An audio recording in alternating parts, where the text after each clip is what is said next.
नमस्कार, मैं doctor Bihari Lal Soni, assistant professor ABST government college Barmer.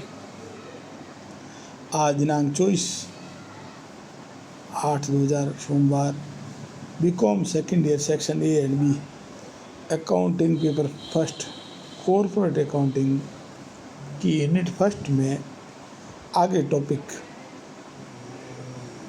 जो अपन चैप्टर चल रहा था, व्यवसाय क्रय, बिजनेस एक्विजिशन का, व्यापार क्रय का चैप्टर चला था कि कोई भी पुरानी कंपनी नई कंपनी के व्यापार को, या कोई फर्म है वो किसी फर्म को या पार्टनरशिप फर्म है उसकी कोई कंपनी खरीद लेती है तो व्यापार क्रय कहलाता है। ये अपन ने पिछले टर्न में पढ़ा था।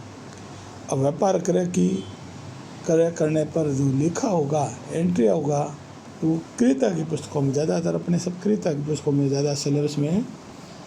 तो अपन क्रेता की पुस्तकों में क्या प्रविष्टि की जाएगी ये देखना है। व्यवसाय क्रय पर लेखा प्रविष्टि क्रेता की पुस्तकों में accounting entry on purchase of business purchase की accounting entry in the book of purchaser, क्रेता कम की पुस्तकों में क्या प्रविष्टि होगी उसकी एंट्रियाँ। तो सबसे पहले एंट्रियाँ हैं क्रेता की पुस्तकों में व्यापार क्रय करने की सभी प्रकार की संपत्ति दायित्व खरीदने पर। एंट्री भी सन्ड्री एसेट्स अकाउंट DR, कोष्टक में लिखा इंडिविजुअल का मतलब, और आगे लिखा तय मूल्य पर।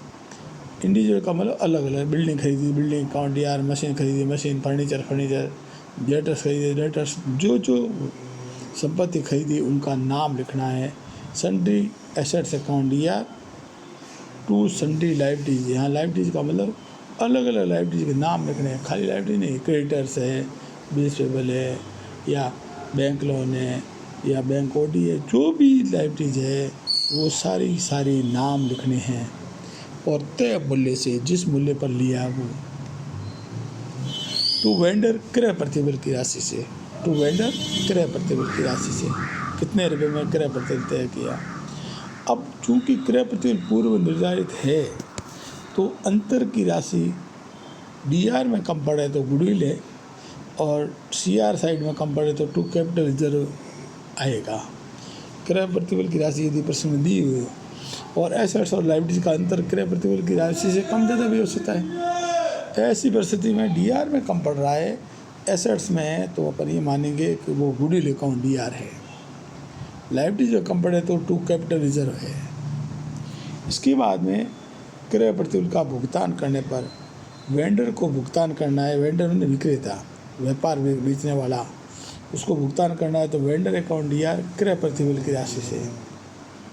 Discount on issue of debenture, यदि डिवेंचर इश्यू किया और डिस्काउंट यदि हो तो। टू बैंक, यदि उसको रोकड़ चुकाया है तो। टू इक्विटी शेयर दिए तो to equity share capital. Preference share दिए तो preference share capital. To security premium यदि हो तो, यदि शेयर प्रीमियम पे इश्यू किए हैं। टू डिवेंचर, यदि डिवेंचर दिए है तो। क्रय प्रतिबल का भुगतान यदि विलम्ब से होता है, अपने टाइम पे भुगतान नहीं किया, लेट किया, तो उस पर वेंडर को आपको ब्याज भी देना पड़ेगा। Interest to vendor to bank की एंट्री करनी पड़ सकती है, और इंटरेस्ट आपके लिए खर्चा है तो इंटरेस्ट देना पड़ सकता है। तो क्रय प्रतिबल का भुगतान यदि विलम्ब से होता है तो आपको ब्याज की देने की एंट्री भी करनी है। Interest to vendor to bank नहीं हो तो नहीं करनी है। अब नीचे है पहले एंट्री में, यदि परचेज कॉन्सेशन ज़्यादा है, नेट एसेट्स है। नेट एसेट का मतलब होता है संपत्ति में से दायित्व घटाते हैं, उसको नेट एसेट कहते हैं। माना कि संपत्ति 10 लाख है और लायबिलिटी जो ली उसका मूल्य 6 लाख है, तो नेट एसेट्स हुई 4 लाख। अब 4 लाख का व्यापार उसने 5 लाख में खरीद लिया तो 1 लाख रुपये का गुडविल हुई। अब 4 लाख का व्यापार 3.5 लाख रुपये में खरीद लिया तो 50,000 की कैपिटल रिजर्व हुआ। तो गुडविल या कैपिटल रिजर्व हो सकता है, नहीं भी हो सकता है, दोनों है। फिर यदि कैपिटल रिजर्व कब होगा, जब purchase concession is less than net assets, यानी परचेज कॉन्सेशन कम हो और नेट एसेट्स ज़्यादा हो तो कैपिटल रिजर्व होगा। अब एक बार वापस देखें तो अपन ने क्या पढ़ा। क्रेता की पुस्तकों में व्यापार करें, व्यापार बिजनेस परचेज टॉपिक चल रहा था। ये पहली यूनिट का है, कॉर्पोरेट अकाउंटिंग की फर्स्ट यूनिट है। उसके अंदर दूसरा चैप्टर है ये व्यापार क्रय, और उसके अंदर पहले व्यापार क्रय का अर्थ पढ़ा था कि व्यापार क्रेता ने किसी के व्यापार को खरीदा, संपत्ति दायित्व तो खरीदा, तो वो खरीदने वाला क्रेता हुआ, बेचने वाला वेंडर हुआ। क्रेता की पुस्तकों में अपन ने एंट्री पढ़नी है। इस पाठ में क्रेता की पुस्तकों में ज़्यादा कोर्स में है। क्रेता की पुस्तकों में संपत्ति दायित्व खरीदने की क्या एंट्री होगी, तो sundry assets account DR. Individually का मतलब उसका नाम लिखना है, अलग अलग लिखना है। जैसे मशीन खरीदी मशीन अकाउंट डीआर, बिल्डिंग खरीदी बिल्डिंग अकाउंट डीआर, जो भी खरीदी उसका नाम लिखना। और मूल्य जो उन्होंने तय किया कि बिल्डिंग पुस्तक मूल्य कुछ भी हो, तो उसने कह दिया कि हमारा पुस्तक मूल्य 5,000 लाख है, बिल्डिंग उन्होंने 8 लाख में खरीदी, तो बिल्डिंग अकाउंट डीआर 8 लाख आएगा। Sundry assets account DR to sundry liabilities, समस्त प्रकार की लाइबिलिटीज को सीआर करो। और टू वेंडर क्रय प्रतिबल की राशि से। अब क्रय प्रतिबल की राशि पूर्व निर्धारित राशि होने पर अंतर की राशि गुडविल या कैपिटल रिजर्व हो सकती है। इसके बाद में क्रय प्रतिबल का भुगतान देने की, वेंडर को भुगतान देना है तो उनके पाने वाला वेंडर है तो वेंडर अकाउंट डीआर हो जाएगा क्रय प्रतिबल की राशि से। Discount on issue of debenture account DR होगा यदि आपने डिबेंचर डिस्काउंट पे इश्यू किए हैं तो। टू बैंक यदि रोकड़ चुकाया है। टू इक्विटी शेयर कैपिटल यदि शेयर दिए हैं। टू प्रेफरेंस शेयर यदि प्रेफरेंस शेयर दिए हैं। और टू सिक्योर्ड पेमेंट यदि सिक्योर्ड पेमेंट में टू डिबेंचर दिए हैं तो। अब क्रय प्रतिबल का भुगतान विलम्ब से होता है तो ब्याज भी देना होगा। अब ब्याज में गुडविल कब होगा, ब्याज यदि आपने लेट चुकाया है तो ब्याज देना पड़ेगा। ब्याज की entry interest to vendor account DR, to bank entry करनी पड़ सकती है, पर है बहुत कम, एक हो सकती है। ठीक है। अब आपको गुडविल या कैपिटल कब आएगा उसकी कंडीशन भी दी हुई है। गुडविल कब आएगा, जब क्रय प्रतिबल की राशि अधिक हो, purchase concession is greater than net assets है।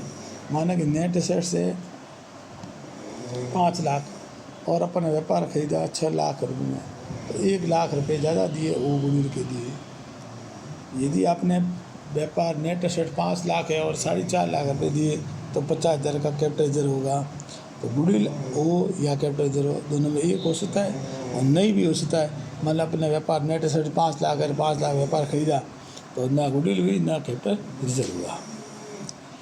अब इस प्रकार जो अपन ने आज एंट्री पढ़ी क्रेता की पुस्तकों में, ये कॉर्पोरेट अकाउंटिंग का पेपर है, अकाउंटिंग फर्स्ट, हेडिंग कॉपी में लिख लेना। व्यवसाय क्रय पर लेखा, accounting entry on purchase of business in the book of purchaser, ये लिखना। उसके बाद में कॉपी में लिख लेना क्रेता की पुस्तकों में प्रविष्टियाँ। क्रेता की पुस्तकों में मेन 2 एंट्रियाँ। पहले संपत्ति दायित्व खरीदने की, तो संपत्ति दायित्व को खरीदने की एंट्री आपने 2-3 सुन ली, एक बार ब्रेक कर मनन कर लो। Sundry assets account DR individually मतलब नाम लिखने हैं। टू लाइबिलिटी जिन जो लाइबिलिटी ली उसका नाम लिखना। टू वेंडर विक्रेता का नाम, विक्रेता फर्म का नाम आएगा। नाम नहीं हो परीक्षा में तो वेंडर लिख सकते हो, विक्रेता फर्म का नाम हो तो विक्रेता फर्म का नाम लिखना। यह क्रय प्रतिबल की राशि से होगा। अब बाई तो क्रय प्रतिबल राशि नहीं भी दी हो तो दोनों का अंतर को वेंडर अकाउंट लिख लेना। अब एसेट्स अकाउंट डीआर होगा वो तय मूल्य से होगा और लाइबिलिटी होगी वो भी तय मूल्य से। तय मूल्य का मतलब जिस मूल्य पे लिया वो मूल्य लिखना है। अब क्रय प्रतिबल का भुगतान करने की, वेंडर को भुगतान करना है तो पाने वाला वेंडर तो वेंडर अकाउंट डीआर होगा क्रय प्रतिबल की राशि से। Discount on issue of debenture account DR यदि हो तो डिस्काउंट पे इश्यू किए हैं तो। टू बैंक रोकड़ चुकाया है तो टू इक्विटी शेयर दिए तो to equity share, to preference share दिए तो प्रेफरेंस शेयर। यदि शेयर प्रीमियम पे इशू किए हैं तो प्रीमियम का नाम भी आएगा। और टू डिस्काउंट डिबेंचर दिए तो ये एंट्री करने के बाद नीचे नोट में लिख लेना कि क्रय प्रतिक्रिया का भुगतान यदि विलम्ब से होता है तो ब्याज भी देना पड़ सकता है। उसके एंट्री भी सिंपल लिखना चाहो तो लिख लेना कि इंटरेस्ट टू वेंडर अकाउंट या टू बैंक। अब अपन ने गुडविल कब होता है और कैपिटल रिजर्व तक कब होता है ये भी नीचे कंडीशन लिख ली। जब पर्सन में क्रय प्रतिबल दिया हो, क्रय प्रतिबल is greater than net assets हो तो यह माना जाएगा कि ये राशि गुडविल है। क्रय प्रतिबल अधिक हो और नेट एसेट्स कम हो तो यह माना जाएगा कि ये राशि गुडविल है। इसका उल्टा हो, क्रय प्रतिबल तो कम हो, नेट एसेट्स ज़्यादा हो तो यह माना जाएगा कि ये कैपिटल रिजर्व है। इस प्रकार आज अपन ने क्रेता की पुस्तकों में व्यवसाय क्रय यूनिट फर्स्ट की दूसरा चैप्टर व्यवसाय क्रय की क्रेता की पुस्तकों में एंट्री यहाँ पढ़ी। इसको अच्छी तरह से देख लें, याद कर लें, कॉपी में नोट कर लो। धन्यवाद। थैंक्स। धन्यवाद।